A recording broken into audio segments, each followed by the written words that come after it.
ഒന്നാം ലോക മഹായുദ്ധം തീവ്രതയോടെ പുരോഗമിക്കുന്നു. ഓസ്ട്രിയൻ സൈന്യത്തിൽ അംഗമാണ് ഇപ്പോൾ അഡോൾഫ് ഹിറ്റ്ലർ. യുദ്ധത്തിന്റെ നാളുകളിൽ ഒരു പട്ടാളക്കാരനായി ജീവിക്കാൻ കിട്ടിയ അവസരം ഹിറ്റ്ലർ നന്നായി പ്രയോജനപ്പെടുത്തി. 8 ആഴ്ച നീണ്ടു നിൽക്കുന്ന ഹ്രസ്വമായ സൈനിക പരിശീലനത്തിന് ശേഷം ബെൽജിയത്തിലെ സൈനിക ക്യാമ്പിലെത്തിയിരിക്കുകയാണ് അയാൾ. ഫ്രഞ്ചിലെയും ക്യാമ്പിലെയും അന്തരീക്ഷമെല്ലാം വളരെ പരിചയമുള്ളതുപോലെയാണ് പെരുമാറ്റം. ക്യാമ്പിൽ നിന്ന് യുദ്ധമുഖത്തേക്ക് സന്ദേശങ്ങൾ കൊണ്ടെത്തിക്കാൻ മിടുക്കനായിരുന്നു ഹിറ്റ്ലർ. പിന്നീട് അതൊരു സ്ഥിരം ചുമതല പോലെയായി. മേലുദ്യോഗസ്ഥരിൽ മതിപ്പുളവാക്കുന്ന വിധം ധീരതയോടെ യുദ്ധത്തിന്റെ മുൻനിരയിൽ നിന്ന് ഹെഡ്ക്വാർട്ടേഴ്സിലേക്കും തിരിച്ചും അയാൾ സന്ദേശങ്ങൾ കൊണ്ടെത്തിച്ചു. ഹിറ്റ്ലർ മേലുദ്യോഗസ്ഥരുടെ പ്രീതിക്ക് വേണ്ടി പരിശ്രമിക്കുകയാണെന്ന് അയാളുടെ പെരുമാറ്റം കണ്ടാൽ തോന്നും. അയാൾക്ക് ക്യാമ്പിലെ അതിദയനീയമായ ജീവിത സാഹചര്യങ്ങളെക്കുറിച്ചോ മോശം ഭക്ഷണത്തെക്കുറിച്ചോ ഒരിക്കലും പരാതിയില്ല. എല്ലാ പട്ടാള ക്യാമ്പിലും പതിവുള്ളതുപോലെ കാമുകിമാരെക്കുറിച്ചും ഇഷ്ടപ്പെട്ട മറ്റ് പെൺകുട്ടികളെക്കുറിച്ചും തമാശ കഥകൾ പറയുന്ന പതിവ് ഇവിടെയുമുണ്ട്. ആ സംഘത്തിലൊന്നും ഹിറ്റ്ലറെ ഒരിക്കലും കാണാൻ കഴിയില്ല. ചരിത്രത്തെക്കുറിച്ചും രാഷ്ട്രീയത്തെക്കുറിച്ചും സംസാരിച്ചിരിക്കാനാണ് അയാൾക്ക് കൂടുതൽ താല്പര്യം. ഹിറ്റ്ലർ ഒരിക്കലും അവധിയെടുത്തിട്ടില്ല. വീട്ടിൽ പോകണമെന്ന് പറയാറേയില്ല. ക്യാമ്പിൽ എല്ലാവർക്കും ഇടയ്ക്കിടയ്ക്ക് വീട്ടിൽ നിന്നുള്ള വലിയ സമ്മാനപ്പൊതികൾ വരും. ഹിറ്റ്ലറിന് വല്ലപ്പോഴും 1-2 കത്തുകളും. അച്ഛന്റെ എസ്റ്റേറ്റിൽ നിന്ന് കിട്ടാവുന്ന വിഹിതമെല്ലാം വാങ്ങിക്കഴിഞ്ഞതിൽ പിന്നെ ഹിറ്റ്ലർ വീട്ടിലേക്ക് കത്തെഴുതാൻ മെനക്കെടാറുമില്ല. അയാൾക്ക് ജോലിയോടുള്ള ആഭിമുഖ്യവും സാഹസികതയുമെല്ലാം മേലുദ്യോഗസ്ഥർക്ക് സ്വീകാര്യമായിരുന്നു. ക്യാമ്പിലെ സാഹസികനായ സന്ദേശവാഹകൻ എന്ന നിലയിൽ അയാൾ പേരെടുത്തു. ഒരിക്കൽ യുദ്ധത്തിൽ മരിച്ചു വീണ പട്ടാളക്കാർക്കരികിൽ നിന്ന് ഹിറ്റ്ലറിന് ഒരു നായക്കുട്ടിയെ കിട്ടി. ഹിറ്റ്ലർ അതിനെ ക്യാമ്പിലേക്ക് കൊണ്ടുവന്നു. പിന്നീടുള്ള ദിവസങ്ങളിൽ അയാൾ ഡ്യൂട്ടിയിൽ അല്ലാത്ത സമയം മുഴുവൻ അത് അയാൾക്കൊപ്പം കാണും. ആ നായക്കുട്ടിയുമായി അയാൾ വളരെ അടുത്തു. അതിനെ പരിശീലിപ്പിക്കാനുള്ള ഹിറ്റ്ലറിന്റെ ശ്രമങ്ങൾ കൂടെയുള്ളവർക്ക് തമാശയാണ്. ഫോക്സിൽ എന്നാണ് ഹിറ്റ്ലർ അതിനെ വിളിക്കുന്നത്. ഒരു ദിവസം ഹിറ്റ്ലറിന്റെ പരിശീലനങ്ങൾക്ക് വഴങ്ങാതെ ഫോക്സിൽ ക്യാമ്പിൽ നിന്ന് ഇറങ്ങിയോടി. അതിനോട് ദേഷ്യപ്പെട്ടുകൊണ്ട് ഹിറ്റ്ലറും പുറകെ കൂടി. ആ സമയത്താണ് ക്യാമ്പിന് നേരെ വലിയ ഒരു ആക്രമണമുണ്ടായത്.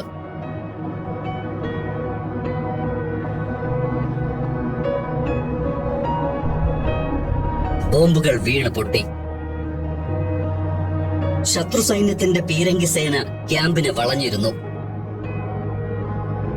ക്യാമ്പിന് പുറത്തായിരുന്ന ഹിറ്റ്ലർ വലിയ ഷെല്ലാക്രമണത്തിന്റെ ആഘാതത്തിൽ ദൂരേക്ക് തെറിച്ചു വീണു. ഓർമ്മ വരുമ്പോൾ അയാൾ ആശുപത്രിയിലാണ്. ചെറിയ പരിക്കുകൾ മാത്രം. ആ ക്യാമ്പിൽ ഹിറ്റ്ലർ ഒഴികെയുള്ള മറ്റെല്ലാവരും കൊല്ലപ്പെട്ട് കഴിഞ്ഞിരുന്നു.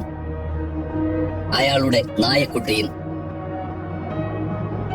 ഷെല്ലാക്രമണത്തിൽ ഹിറ്റ്ലറിന് പറ്റിയ പരിക്കുകളൊന്നും ഗുരുതരമല്ലെങ്കിലും കാലൊടിഞ്ഞിരുന്നു. 2 വർഷത്തെ സൈനിക സേവനത്തിനിടയിൽ ആദ്യമായാണ് ഇങ്ങനെ ഒരു ആശുപത്രിവാസം. ആശുപത്രിയിലെ താമസക്കാലത്ത് ഹിറ്റ്ലർ പതിവായി മറ്റുള്ളവരെ കുറ്റപ്പെടുത്തി സംസാരിക്കാൻ തുടങ്ങി. ജർമ്മൻകാർ അതിർത്തിയിൽ രാജ്യത്തിനു വേണ്ടി കഷ്ടപ്പെടുമ്പോൾ മറ്റു ചിലരെല്ലാം സുഖമായി നഗരങ്ങളിലും ഗ്രാമങ്ങളിലും സ്വന്തം കാര്യം നോക്കി കഴിയുന്നുവെന്നാണ് കുറ്റപ്പെടുത്തൽ. ആരാണ് ഈ മറ്റുള്ള ചില ആളുകളെന്ന് കേട്ടിരിക്കുന്നവർക്ക് മനസ്സിലായില്ല. അവരുടെയെല്ലാം അറിവിൽ ജർമ്മനിയിലെ ഏതാണ്ട് എല്ലാ കുടുംബങ്ങളിൽ നിന്നും ആളുകൾ സൈന്യത്തിലെത്തിയിട്ടുണ്ട്. ഹിറ്റ്ലർ അവിടെയും അവസാനിപ്പിക്കാൻ ഒരുക്കമല്ല. ആശുപത്രിയിൽ കഴിയുന്നവരെയും അവധിയെടുത്ത് വീട്ടിലേക്ക് പോകാൻ ഒരുങ്ങുന്നവരെയും എല്ലാം കുറ്റപ്പെടുത്തുകയാണ് അയാൾ. ഇവിടെ ആളുകൾ സുഖിച്ചു കഴിയുമ്പോൾ അതിർത്തിയിൽ ജർമ്മൻകാർ മരിച്ചു വീഴുകയാണെന്നാണ് ആരോപണം. 1-10 എന്ന നിലയിൽ ജർമ്മൻകാർ മരിക്കുന്നു. അവരെ സംരക്ഷിക്കാൻ ആരുമില്ല. വലിയ രോഷപ്രകടനങ്ങളോടെ ഹിറ്റ്ലർ പറഞ്ഞു. പൊതുവെ ആശുപത്രിയിലെ സൈനിക ക്യാമ്പിൽ ആരും ഹിറ്റ്ലറിന്റെ രോഷപ്രകടനങ്ങളോട് പ്രതികരിക്കാറില്ല. ചിലപ്പോൾ പറഞ്ഞു പറഞ്ഞ് അയാൾ അക്രമാസക്തനാകും. ആശുപത്രി ക്യാമ്പിൽ ഹിറ്റ്ലറിന്റെ പ്രകടനം അസഹ്യമായതോടെ മേലുദ്യോഗസ്ഥൻ അയാളെ താക്കീത് ചെയ്തു. നിങ്ങൾക്ക് നടക്കാൻ കഴിയുന്നുണ്ടല്ലോ, ഞാൻ നിങ്ങളെ തിരിച്ചയക്കാൻ പോവുകയാണ്, ഉദ്യോഗസ്ഥർ പറഞ്ഞു. ആദ്യം മ്യൂണിക്കിലെ സൈനിക താവളത്തിൽ ലഘുവായ ജോലികൾക്ക് നിയോഗിച്ച ശേഷം അയാളെ അവർ യുദ്ധമുന്നണിയിലേക്ക് തന്നെ അയച്ചു. അവിടെ എത്തിയപ്പോഴും ഹിറ്റ്ലർ തന്റെ വിദ്വേഷം നിറഞ്ഞ വാക്കുകൾ നിയന്ത്രിച്ചില്ല. യഹൂദരെ വംശീയമായി അധിക്ഷേപിക്കുന്നത് എങ്ങനെയെന്ന് അയാൾ വിയന്നയിലെ തെരുവുകളിൽ നിന്ന് കേട്ട് പഠിച്ചിട്ടുണ്ട്. വിഷലിപ്തമായ ആ വാക്കുകൾ അയാൾ സന്ദർഭം നോക്കാതെ എല്ലായിടത്തും പ്രയോഗിച്ചു. യഹൂദർക്ക് പുറമെ അയാളുടെ ശത്രുനിരയിൽ വേറെയും ആളുകൾ വന്നുകൊണ്ടിരുന്നു. കമ്മ്യൂണിസ്റ്റുകൾ, സമാധാനവാദികൾ, സോഷ്യലിസ്റ്റുകൾ, അങ്ങനെ ആ ലിസ്റ്റ് നീണ്ടുവന്നു.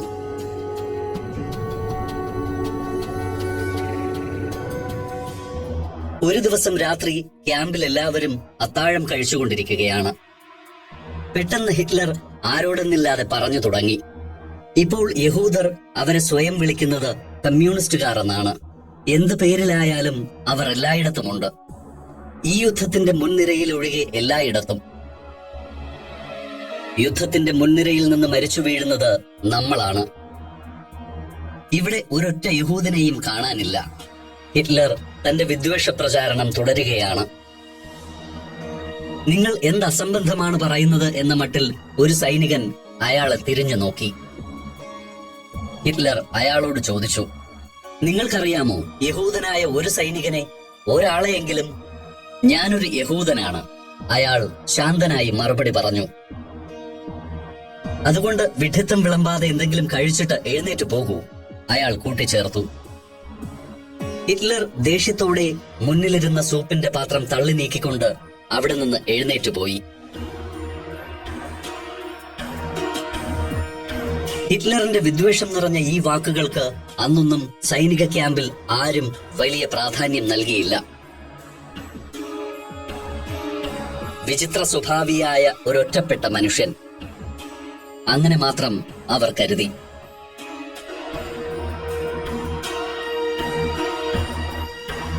എങ്കിലും അപകടകരമായ ചുമതലകൾ ഏറ്റെടുക്കാൻ അയാൾ കാണിക്കുന്ന ധൈര്യം എല്ലാവരും അംഗീകരിച്ചു.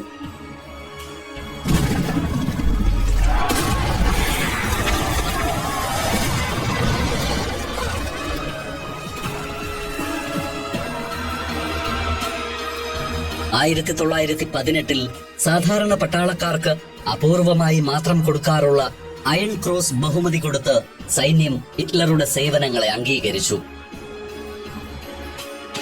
യഹൂദ വംശജനായ ഒരു ലഫ്റ്റനന്റാണ് ഹിറ്റ്ലറിന് ആ ബഹുമതി നൽകണമെന്ന് ശുപാർശ ചെയ്തത്. ഹിറ്റ്ലർ അക്കാര്യം അറിഞ്ഞതായി ഭാവിച്ചില്ല.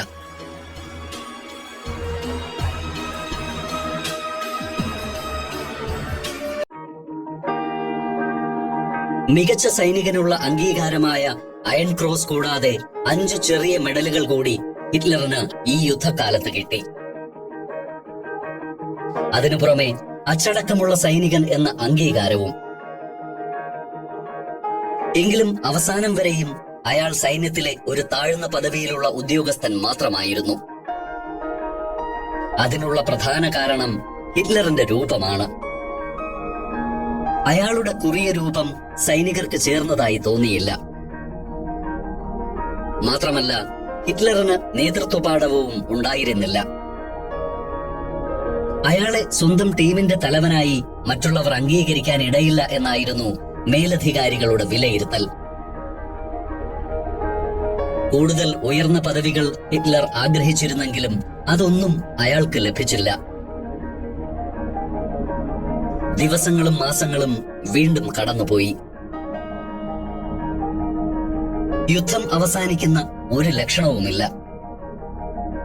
യുദ്ധത്തെ സംബന്ധിച്ചു വരുന്ന വാർത്തകൾ പലതും ജർമ്മനിക്കെതിരെയുള്ളതുമാണ്. യുദ്ധം അനന്തമായി നീളുമെന്നതിന് പുറമെ പരാജയപ്പെടാനിടയുണ്ട് എന്ന വാർത്ത കൂടി വന്നു തുടങ്ങിയതോടെ ക്യാമ്പിൽ ആകെ മ്ലാനത പടർന്നു.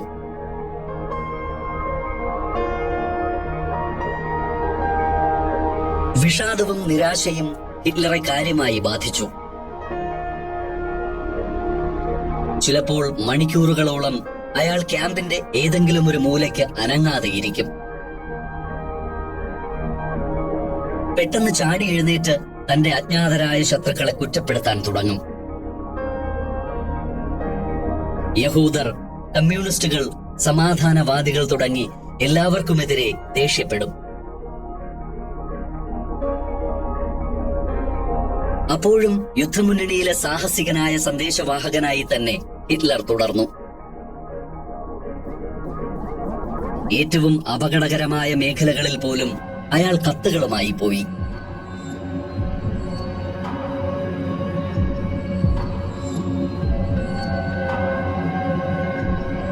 ആ സമയം ഹിറ്റ്ലറിന്റെ ക്യാമ്പ് ഫ്രാൻസിന്റെ അതിർത്തിയിലായിരുന്നു. അവരേതാണ്ട് അതിർത്തി കടക്കാൻ പോവുകയാണെന്ന് പ്രതീക്ഷിച്ച സന്ദർഭത്തിലാണ് പിൻവാങ്ങാനുള്ള ഉത്തരവ് അവരെ തേടിയെത്തിയത്. ഹിറ്റ്ലറിന് ഇതൊക്കെ തികഞ്ഞ അസംബന്ധമായി തോന്നി. ജർമ്മനി യുദ്ധം ജയിക്കാതിരിക്കാൻ എല്ലാവരും കൂടി കരുതിക്കൂട്ടി ചെയ്യുന്ന തെറ്റുകളാണ് ഇതെല്ലാമെന്ന് അയാൾ വാദിച്ചു. ഫ്രാൻസിൽ നിന്നും പിൻവാങ്ങിയ ശേഷം ഹിറ്റ്ലർ ഉൾപ്പെടുന്ന സംഘം ബെൽജിയത്തിന്റെ അതിർത്തിയിലുള്ള ഈപ്ര ക്യാമ്പിൽ എത്തി. അവിടെയും കനത്ത പോരാട്ടമാണ്. പിടിച്ചു നിൽക്കാൻ ജർമ്മൻ സേന കഷ്ടപ്പെടുന്നു. ക്യാമ്പിലെ അന്തരീക്ഷം അതിദയനീയമായി വരികയാണ്.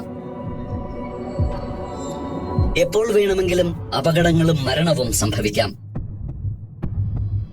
ഒരു ദിവസം ഹിറ്റ്ലർ ക്യാമ്പിന് പുറത്തേക്ക് ഇറങ്ങുമ്പോൾ മറ്റൊരു സൈനികൻ എന്തോ വിളിച്ചു പറഞ്ഞുകൊണ്ട് ഓടി വരുന്നു. ക്യാമ്പിൽ എല്ലാവരും പരിഭ്രമിച്ച് അയാൾക്ക് പിന്നാലെ ഓടുന്നുമുണ്ട്. ഹിറ്റ്ലർ അയാൾ എന്താണ് പറയുന്നതെന്ന് മനസ്സിലാക്കാൻ ശ്രമിച്ചു. മസ്റ്റർഡ് ഗ്യാസ് അറ്റാക്ക് എന്നാണ് അയാൾ പറയുന്നത്. ശത്രുക്കൾ എന്തോ രാസായുധം പ്രയോഗിച്ചിരിക്കുന്നു. പുക പടരുന്നുണ്ട്. എല്ലാവരും മുഖാവരണം ധരിക്കാനാണ് അയാൾ പറയുന്നത്. എന്തെങ്കിലും ചെയ്യാൻ കഴിയുന്നതിന് മുമ്പ് കഠിനമായ പുകയും ദുർഗന്ധവും അവിടെയെല്ലാം നിറഞ്ഞു.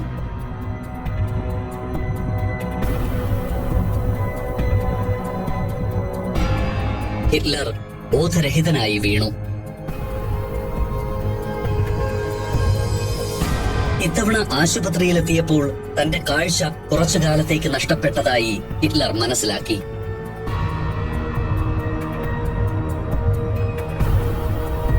നിങ്ങൾ അന്ധനായിട്ടില്ല, കണ്ണിന് കുറച്ച് പ്രശ്നങ്ങളുണ്ട്, അത്രമാത്രം. അയാളെ ചികിത്സിച്ചിരുന്ന ഡോക്ടർ പറഞ്ഞു. യുദ്ധം കൊണ്ട് തകർന്നു പോയ ഒരു ഗ്രാമത്തിലെ ചെറിയ ഒരു ആശുപത്രിയായിരുന്നു അത്. ആശുപത്രിയിൽ യുദ്ധവാർത്തകൾ കൃത്യമായി അറിയാനുള്ള സംവിധാനം ഒന്നുമില്ല. ഇടയ്ക്ക് ആരൊക്കെയോ പറയുന്ന വാർത്തകളിലെല്ലാം ജർമ്മനി പിന്മാറുന്നുവെന്ന സൂചനയാണ് കേൾക്കുന്നത്. കൂട്ടിലടയ്ക്കപ്പെട്ട ഒരു വന്യജീവിയെ പോലെ ഹിറ്റ്ലർ ആശുപത്രിയിൽ കഴിഞ്ഞു.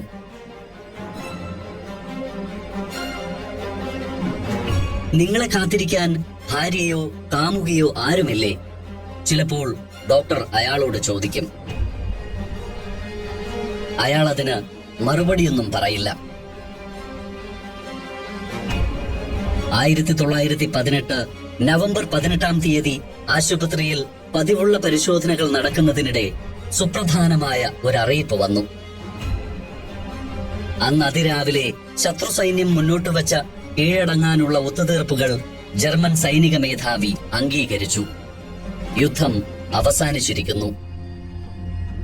ആ വാർത്ത ഹിറ്റ്ലറിന് വിശ്വസിക്കാൻ കഴിഞ്ഞില്ല.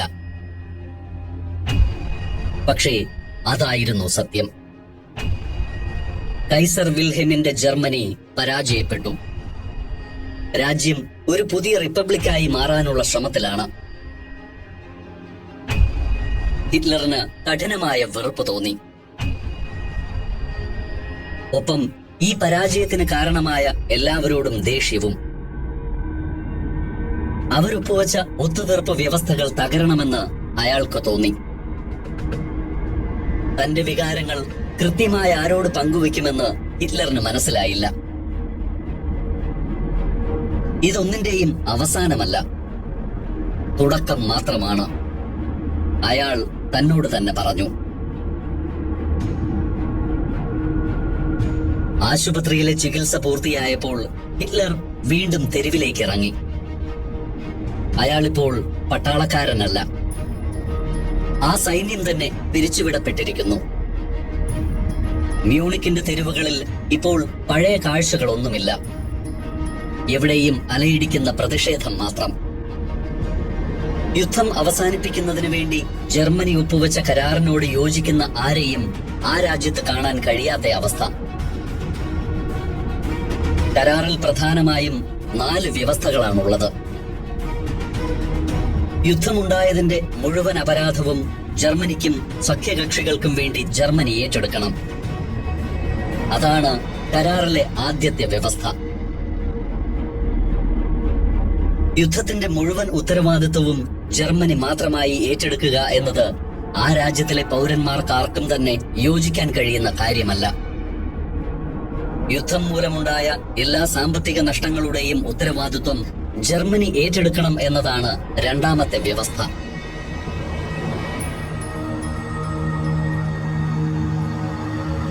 ഇതുപ്രകാരം ജർമ്മനി മറ്റു രാജ്യങ്ങൾക്ക് നഷ്ടപരിഹാരമായി $6.6 ബില്യൺ കൊടുക്കണം.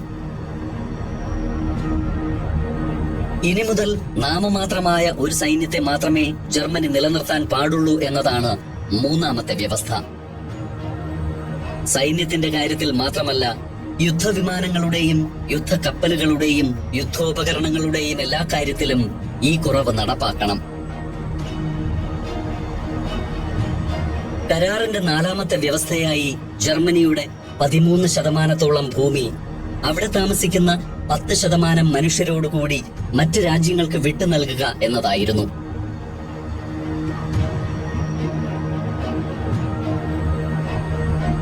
വ്യവസ്ഥകൾ രാജ്യത്തിന് അപമാനകരമാണെന്ന കാര്യത്തിൽ തർക്കമില്ല. അതിനു പുറമെ ജർമ്മനിക്ക് വലിയ സാമ്പത്തിക നഷ്ടവും അതുണ്ടാക്കും. ജനങ്ങൾക്ക് മേൽ കനത്ത സാമ്പത്തിക ഭാരം അടിച്ചേൽപ്പിക്കുന്ന ഒരു വ്യവസ്ഥ. ജർമ്മനിയിലെ രാഷ്ട്രീയ പ്രസ്ഥാനങ്ങളെല്ലാം ഇടത് വലത് വ്യത്യാസമില്ലാതെ ഈ വ്യവസ്ഥകളെ എതിർത്തു. ഇങ്ങനെ ഒരു കരാറിൽ ഒപ്പുവെച്ച അധികാരികളെ അവർ നിശിതമായി ചോദ്യം ചെയ്തു.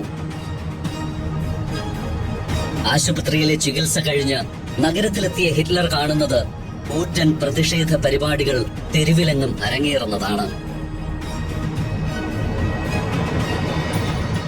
അവയെ വെടിവയ്പിലൂടെയും മറ്റും അടിച്ചമർത്താൻ ശ്രമിക്കുന്ന സൈനികരെയും അയാൾ അവിടെ കണ്ടു.